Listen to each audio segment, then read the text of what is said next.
Hello, it is MA here, and I wanted to make a little video about something I've started to do, which is as I've tried to deepen my learning and my tarot learning and my reading skills, I have discovered that with many of the major arcana, I need to deepen the levels of meaning that are available to me for the cards. I don't seem to have that issue so much with the minors. I think I relate so many of them to my day-to-day life, no surprise, that, I don't know, I seem to be able to come up with more expansive interpretations, but sometimes I think I see the major and like the kind of standard meaning kind of clicks into my head, and I just wanted to spend more time. So the way my study is looking, I'm going card by card. I'm not assigning a specific amount of time. I'll work on each one until I feel like I'm ready to move on.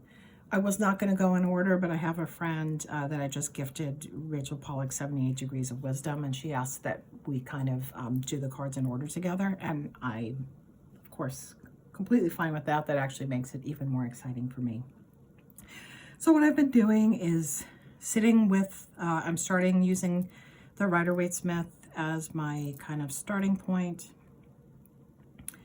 going through the symbols in the card from my own associations, meditating into the card, kind of memorizing the card visually so that if I close my eyes, I can enter it. On the Insight Timer app, there's a general tarot meditation that sometimes if I'm laying in bed at night and I can't sleep, I'll put that on and I can pick which card I'm going to enter.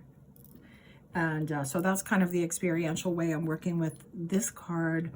Then I've been going through my decks and pulling out the Fools and seeing if there are variations of the Fool art that are really hitting me personally in some way that I can then kind of amalgamate into a bank of,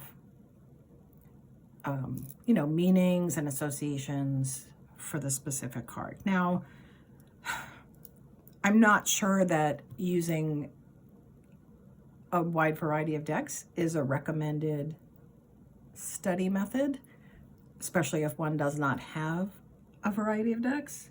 But if one does, then I think that's a nice way to reacquaint with them and also put some thinking into it.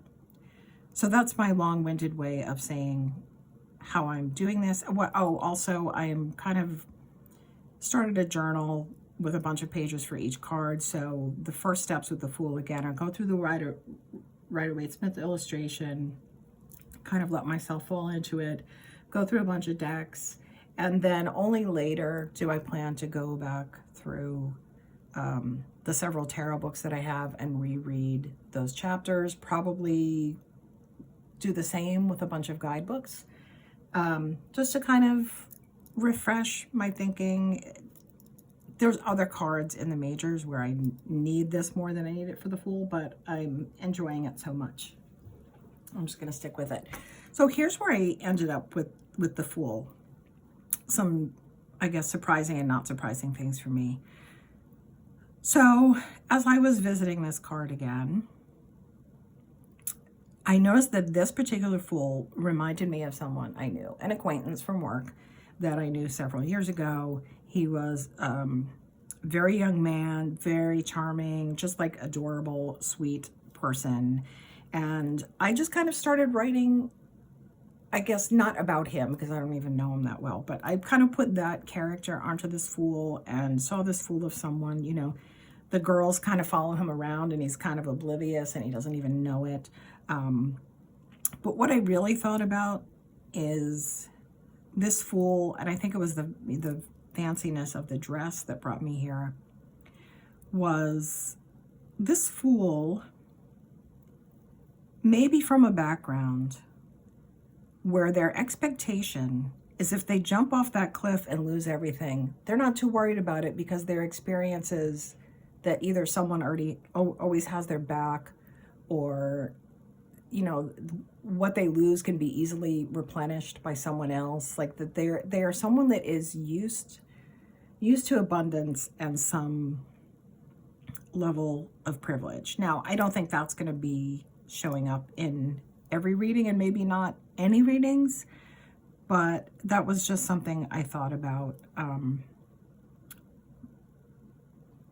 as the Fool, as this Fool, as potentially someone who is able to kind of easily go into a state of carefreeness because they have that privilege backing them up. Again, this not necessarily for all readings, right? So that's always my disclaimer. So anyway, I just thought that was an interesting layer. And what that brought me over to rather quickly, for a few reasons as I was going through the decks, is the Fool from the Saucer Burrito Tarot. And this is the Pocket, the Tiny Traveler edition. So one of the reasons I had a strong connection to this Fool is I was getting a reading from someone, and it had to do with a family member who's going into an accelerating state of dementia. And I think I hadn't specified that as the focus of the reading, but this card came up as the first card in the reading. And I just found that really meaningful and emotional personally at that point in time, and I will always carry that connection now. So I think that's another way I have to think of these connections, is how cards have come up in readings that other people have given me. It doesn't seem to hit me as hard with the card draws that I do for myself. And then I think thinking about this Fool as the old Fool compared to the young Fool. This Fool is starting with nothing, and it's almost that nothing left to lose vibe. And also, this Fool has been around the cycle a few times and knows what they're in for, knows the ups and downs, and perhaps is more actively deciding that the risk is worth it. So again, kind of a variation for me in how the way the Fool is illustrated is giving me a different tone and interpretation of a Fool card, possibly in a reading. Then another Fool card that I just think is amazing and striking and very emotional is this Fool card from the Mother Tarot. And I mean, I don't know, what can I say about it, right? You know, the baby is being born, so the baby is taking that leap. It kind of doesn't have complete, you know, intellectual agency over taking that step, but you know, the body and everything is propelling them into the world. And at the same time, the mother figure that here is depicted with the earth instead of a face. The mother is also becoming the Fool. They're entering into something that they have not too much control over where it's going to lead. And I think that that's a beautiful depiction. Also, I relate to it. You know, a few years ago, we had some bad flooding. I lost a lot of family pictures. And I know that there is a picture of me when my daughter was first born. And I'm sitting in a chair, and we're about to leave and get in the car and bring her home.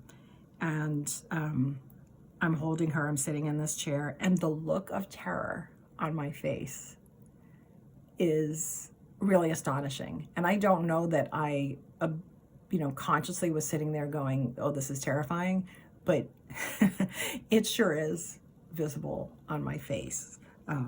You know, it is, I guess, you know, the birth as a threshold, and when a child is born, even the parent crosses a threshold too into a new type of life. Yeah, so there's that one. I love that. And just one last one. This Fool is from Tarot of the Crone, and this one, it almost works as a little bit of a strength card for me too, but this one, this person has their back, the figure has their back to, you know, to the reader, to the card, or is veiled.